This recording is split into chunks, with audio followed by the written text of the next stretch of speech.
now, Lars Larson, syndicated radio host with Compass Media and networks, that is, and LarsLarson.com. And Leslie Marshall, Fox News contributor, syndicated radio talk show host at LeslieMarshallShow.com. Great to have the both of you together today. All right, so obviously we have opposing points of view between John Boehner and Josh Earnest. Are we going to have the same with our panel today? Lars, good or bad idea to sue the President of the United States?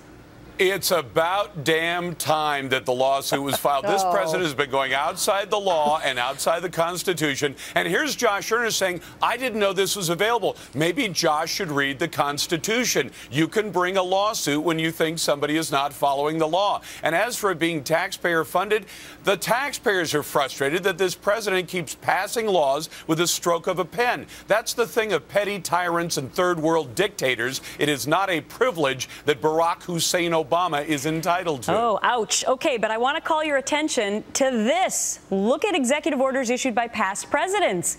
Barack Obama isn't even towards the top of the list, Lars and Leslie. I mean, George Bush was 291. Obviously, he had more time in his presidency than Obama has had thus far. But Clinton was 364.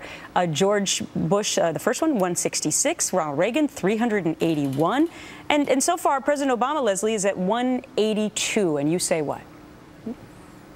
Well, thank you for taking my thunder, Gretchen. No, providing the numbers. Lars, I want you to read the Constitution, my love. You know what? The Constitution also clearly cites the authority that the President of the United States has, regardless of their political affiliation, in writing these executive orders. This is going to be very difficult to prove because what you're looking at is institutional injury.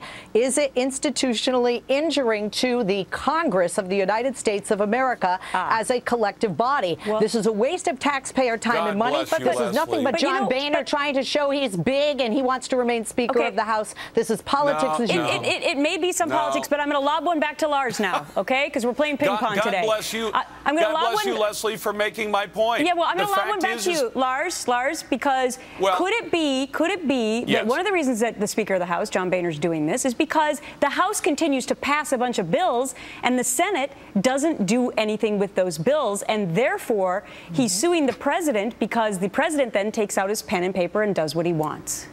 Exactly, because the process of making a law is to pass it through one of the two houses, pass it through the other, and have it signed. The fact is the president is doing institutional injury. The Constitution says that to make a law, like, for example, the Dreamer Law, that let 1.7 or 1.8 million illegal alien criminals stay in our country, was a law that only became a law because the president signed his name to a piece of paper, not the way the Constitution calls for laws being made. Leslie, if that's not institutional injury, I don't know what is. 10 seconds, Leslie.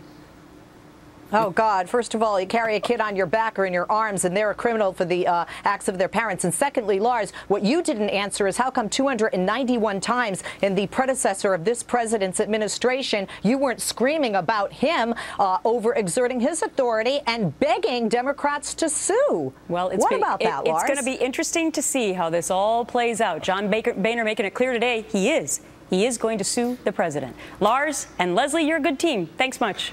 Thank you so much. Thank you, Gretchen.